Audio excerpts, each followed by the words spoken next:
जय हिंद दोस्तों, मैं हूं राकेश फौजी। अगर आपने भी सीआरपीएफ ट्रेड्समैन में कुक ट्रेड से फॉर्म भरा है तो ये वीडियो आपके लिए सबसे ज़्यादा महत्वपूर्ण होने वाली है।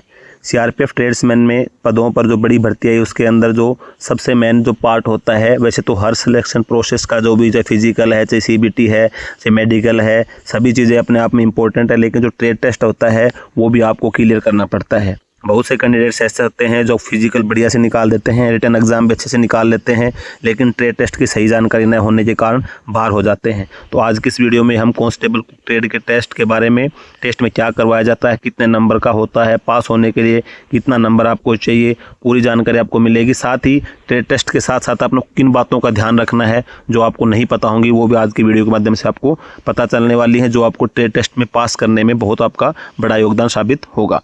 तो दोस्तों, सबसे पहले बात करते हैं बेसिक नियमों की, जो आपको जानना बहुत ज़रूरी है। जो आपका ट्रेड टेस्ट होगा एक क्वालिफाइंग नेचर होता है। ट्रेड टेस्ट के जो नंबर होंगे वो आपकी फाइनल मेरिट लिस्ट में नहीं जुड़ेंगे, लेकिन इसको पास करना अनिवार्य है। आपका जो फिजिकल जो आपका होने के बाद आपका जो ट्रेड टेस्ट जो होता है ये कुल 50 अंक का होता है। 50 अंक में से आपको 20 नंबर आपको लाना अनिवार्य होता है। अगर 20 नंबर आप लेके आ जाएंगे तो आप पास हैं। 25 लाएँ, 30 लाएँ, 40 लाएँ, 50 में से 50 लाएँ, वो बात अलग होगी, लेकिन आपको पास होने के लिए 20 मार्क्स लाने पड़ेंगे। और आपका जो नंबर अगर ज़्यादा भी लाएंगे तो आपको वो मेरिट लिस्ट में नहीं जुड़ेगा। तो ये तो होगी बेसिक जानकारी। अब बात करते हैं कि भाई आखिर वहाँ पर आपसे क्या करवाया जाएगा। तो देखो, कुक ट्रेड के अंदर जैसे आपका एग्जामिनर होगा, जो भी आपका ट्रेड टेस्ट लेगा, वो आपसे कुक से संबंधित कार्य करवाएगा, और जो आपसे पूछताछ करेगा, क्वेश्चन आंसर करेगा या कोई चीज़ की पहचान करवाएगा, वो भी कुक से रिलेटेड ही काम करवाएगा। तो सबसे पहले आपको रोटियाँ बनाना, यानी कि आपको आटा दे दिया जाएगा। ये आप इसे कार्रवाई करके देख सकता है कि आपको आटा गूँथना है, आना चाहिए, रोटी गोल आपको बेलनी आनी चाहिए और अच्छी तरह से पकानी आनी चाहिए। और वहाँ पर आपको एक रोटी नहीं, वहाँ पर बड़े पैमाने पर जैसे 100 जवानों के लिए भी रोटियाँ कैसे बनती हैं इसका बेसिक आइडिया भी आपको होना चाहिए। भी 100 जवान है तो उसके लिए कितना आटा हमको चाहिए, उसका स्केल वगैरह भी आपको आना चाहिए। दूसरा, फिर आपको जैसे चावल और दाल बनाना है तो चावल को सही मात्रा में पानी के साथ कैसे पकाना है, दाल में सही तड़का कैसे लगाना है, ये आपको आना चाहिए। दाल में तड़का लगाने की क्या क्या चीज़ें चाहिए, कौन सी चीज़ कब डालनी है, सब चीज़ें आपको आनी चाहिए। साथ में जैसे आपको सब्जियों को काटने का तरीका, सब्जियों को पकाने का तरीका, जैसे आपको अलग अलग सब्जियां दे दी, आलू दे दिया, गोभी दे दी, हरी सब्जी कोई दे दी, उसको काटने के लिए बोल सकता है, या फिर सलाद काटने के लिए आपको बोल सकता है। आप उनको काट सकते हैं, काटने के बाद फिर आपको पकाने के लिए बोल सकता है। तो फिर आपको जो सही मसाले होंगे उन मसालों का सही इस्तेमाल करके स्वादिष्ट सब्ज़ी फिर आपको बनानी आनी चाहिए। ये सभी चीज़ें आप अपने घर में भी सीख सकते हैं। आपके घर में जो माँ है, बहन है आपकी, या कोई भाभी है, या घर में कोई भी सदस्य जो आपका खाना बनाता है, उसके साथ में आप 2-4 दिन खड़े होंगे तो धीरे धीरे आप समझ में आ जाएगी कैसे खाना बनता है, कैसे रोटी बेलनी पड़ती है, वो आप सीख लेंगे। साथ में इन सभी चीज़ों के साथ फिर आपको जैसे इडली वगैरह बनानी आनी चाहिए, सांभर बनानी आनी चाहिए। कुछ जैसे स्पेशल जैसे सब्जी रोटी के अलावा भी चीज़ें आपसे पूछ सकता है। कुछ जैसे दिक्कत आती है नॉन वेज की, जैसे कुछ बच्चे ऐसे होते हैं जो वैसे वेजिटेरियन होते हैं, उनके घर में खाना वेजिटेरियन बनता है तो उनको नॉन वेज की प्रॉब्लम आती है। तो भाई फौज की मैस के अंदर आप जैसे सीआरपीएफ में आएंगे तो वहाँ पे आपका मीट बनता है, चिकन भी बनता है, अंडा भी बनता है, तो इसलिए आपको नॉन वेजिटेरियन खाना बनाने का भी अच्छा ज्ञान होना चाहिए। अभी आपको जो खुद शुद्ध शाकाहारी होते हैं, जो बच्चे होते हैं जिनके घर में खाना नहीं बनता है, उनको तो चिकन और मटन का अंतर भी नहीं पता चल पाता होगा कि चिकन में क्या अंतर होता है, मटन में क्या अंतर होता है। तो ये सभी चीज़ें देखो आपके घर में नहीं बनती हैं, तो लेकिन कम से कम भाई अगर आप इस ट्रेड से आपने फॉर्म अप्लाई कर दिया है तो ये सभी चीज़ें आपके लिए आम हो जाएंगी। जब अगर आप कुक ट्रेड से भर्ती हो जाएंगे, आपको पकाना भी पड़ेगा। खाने के लिए कोई मजबूरी नहीं कि आपको खाने के लिए कोई बोलेगा, लेकिन आपको पकाना पड़ेगा।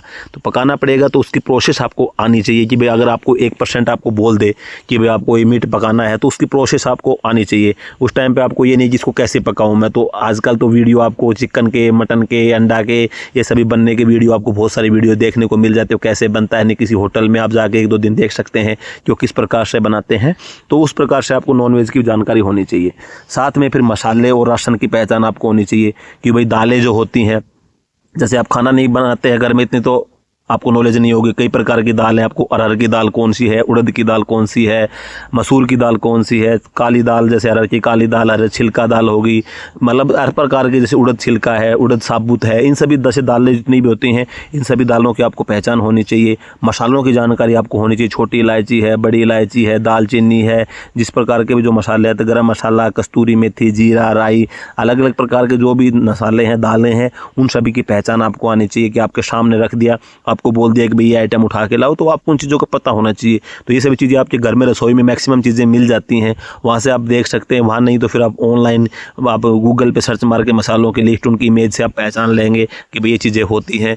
तो इन सभी चीज़ों की, मसालों की और दालों की पहचान भी आपको आनी चाहिए कि कौन कौन सी दाल कौन सी है, कौन सा मसाला कौन सा है, ये सभी चीज़ें आपको आनी चाहिए। अब ये तो इस चीज़ों के बारे में आपसे क्वेश्चन आंसर कर सकता है, साथ में आपको सिंगल को भी कोई काम दे सकता है, ग्रुप में भी आपको दे सकता है। 10 लड़के दे दिए आपको, इतने लोगों का खाना बनाना है, या सब्जी काटना है, सलाद काटना है, ये सभी चीज़ों को आपको प्रोसेस करवा सकता है। साथ ही ये सभी चीज़ें आने के साथ साथ आपको किन चीज़ों का ध्यान रखना है जो बहुत इंपॉर्टेंट है, वो मैं बात करूं तो ये जो चीज़ें होंगी आपको कोई नहीं बताएगा, लेकिन ग्राउंड पर ऑफिसर वो चीज़ें चेक कर सकता है आपकी। सबसे पहले आता है आपकी साफ़ सफाई यानी कि हाइजीन। जब आप वहाँ खाना बनाने जाएँ तो आपके हाथ साफ़ होने चाहिए। जैसे बहुत सारे बच्चे के नाखून नहीं काटे होंगे, तो अगर आपके नाखून नहीं कटे हैं तो फिर उसमें भी जो एग्जामिनर आपका होगा उसके ये मतलब गलत लगेगा कि भाई ये ठीक से सफाई नहीं किया। तो खाना बनाते समय गंदगी बिल्कुल नहीं फैलानी है। एक तो आपके नाखून कटे होने चाहिए, हाथ आपके साफ़ करके आप खाना बनाना शुरू करें। और जब आप खाना बनाएंगे तो वहाँ पे ये नहीं कि जैसे आपने तड़का लगाया तो जीरा डाला, कढ़ाई में कम डाला, नीचे ज़्यादा फैला दिया, यानी कि वहाँ पे गंदगी नहीं फैलानी है। हाइजीन को नंबर 1 पे आपको रखना है। दूसरा, फिर आपके अंदर कॉन्फिडेंस होना चाहिए। जब आपसे कोई सवाल पूछा जाए या कुछ बनाने को कहा जाए तो घबराना नहीं है, आपको डिसिप्लिन और सलीके से काम करना है। जैसे आपको बोल दिया कि भाई आपको चिकन बनाना है, लेकिन आपने चिकन कभी बनाया नहीं है, चिकन अभी खाया नहीं है, चिकन की नॉलेज नहीं है, लेकिन आपने कोई वीडियो देखा, कहीं पे देख के आए हैं, उस टाइम पे घबराना नहीं है। आप जब जाएंगे तुरंत वहाँ पे आपको एक बार शुरू कर देना है। आपके पास में जो लड़का होगा हेल्प करेगा। एक बार स्टार्टिंग में आप करेंगे तो चिकन तो बनने में बहुत टाइम लगेगा, तो इतनी देर तो आपको खड़ा रखेगा नहीं, लेकिन आप प्रोसेस जो स्टार्ट करेंगे आपके अंदर कॉन्फिडेंस होना चाहिए, हाँ मुझे आना आ रहा है, मैं बना दूंगा, तो एक कॉन्फिडेंस आपको होना चाहिए। दूसरा फिर क्या है कि जैसे जो आपकी बर्तन आपको होगा या फिर गैस चूल्हा जो होगा, भट्टी होगी जहाँ पे आपको खाना बनाने के लिए बोला जाएगा, उनका भी आपको रख रखाव ठीक से रखना है। खाना बनाने के बाद आपको उनको अपनी जगह पे उनको जैसे साफ़ करना है, बर्तनों को सही जगह पर रखना है, तो ये भी आपका टेस्ट का एक हिस्सा माना जाता है। तो इन सभी चीज़ों को जो साफ़ सफाई है, हाइजीन है, बर्तनों का रख रखाव है, चूल्हे का रख रखाव है, इन सभी चीज़ों का भी फिर आपको नॉलेज इसकी होनी चाहिए। तो जो अगर आपने कुक ट्रेड का जो टेस्ट आप देंगे टेस्ट में, तो ये सभी चीज़ें प्रोसेस हैं, इन सभी प्रोसेस की आपको पूरी जानकारी होनी चाहिए। आपको प्रैक्टिकल भी आना चाहिए, साथ में क्वेश्चन आंसर अगर आपसे पूछ ले किसी भी चीज़ के संबंधित जो मैंने चीज़ें बताई हैं, वो सभी चीज़ों की भी आपको जानकारी होनी चाहिए। और ये सभी चीज़ें आप तैयारी कर लेंगे तो ट्रेड टेस्ट फिर आपका आसानी से क्लियर हो जाएगा।